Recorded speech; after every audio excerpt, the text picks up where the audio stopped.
To convert the entire population to Islam is the aim, goal and sole purpose of Islam. ಇದನ್ನು ಅವ್ರು ಹೇಳ್ತಾರೆ, ಅಂಬೇಡ್ಕರ್ ಹೇಳ್ತಾರೆ.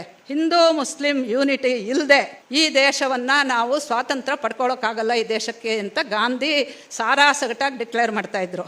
ಅಂಬೇಡ್ಕರು ಅಪಹಾಸ್ಯ ಮಾಡ್ತಾರೆ. This man says I will give you independence in 6 months. ಹಿಂಗೆ ಮಹಾತ್ಮಾಜಿ ಹೇಗೆ ಕೊಟ್ಬಿಡ್ತೀರಾ ನೀವು ಅಂತ ಕೇಳಿದ್ರೆ, if Hindus and Muslims unite, ಯಾರಿಗೆ ಒಂದು ಓಟು ಬಂದಿರಲಿಲ್ವೋ ಅಂಥವ್ರನ್ನ ದೇಶದ ಪ್ರಧಾನಿಯನ್ನಾಗಿ ನಾಮಿನೇಟ್ ಮಾಡಿದ್ರು. He is the dictator.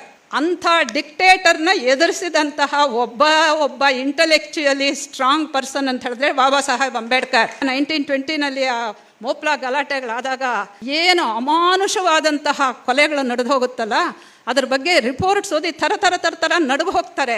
ಅಯ್ಯೋ ಗಾಂಧೀಜಿ, ನೀವು ಏನು ಅವರನ್ನು ಬ್ರದರ್ಸು ಅಂತ ಹೇಳ್ತಿದ್ದೀರಲ್ಲ, ಹೀಗೆ ಮಾಡ್ತಾರೆ, ವೈ ಡೋಂಟ್ ಯು ಕಂಡೆಮ್ ಅಂತ ಹೇಳ್ತಾರೆ.